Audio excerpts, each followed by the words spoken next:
Can venture capital raised in the United States be used by an EB-5 investor to obtain a green card?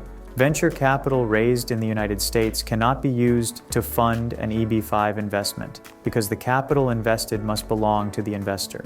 Venture capital belongs to the business in which it was invested, so whatever the EB-5 investor's role in that business, the business still owns the capital.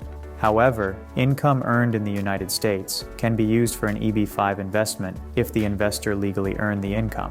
Investors can also use numerous other sources of investment funds, including gifts, inherited funds, the proceeds of investments and asset sales, loans, and business revenue.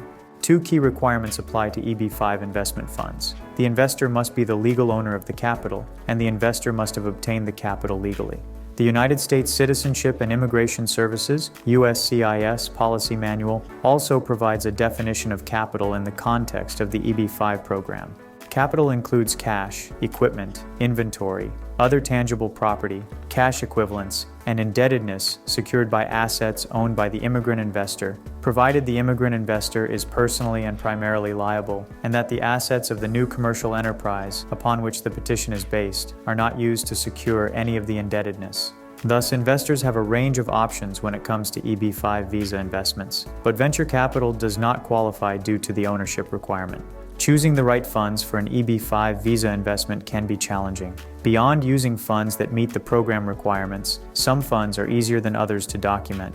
Keeping the documentation supporting the I-526E petition as simple as possible is useful because it makes it easier for the adjudicator to see that the investment and investor meet the EB-5 program criteria.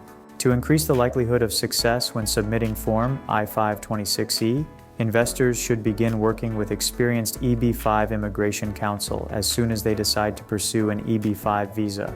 An immigration attorney will be able to advise the investor on the simplest source and path of funds before the investor begins to transfer and gather funds, vastly simplifying the EB-5 process.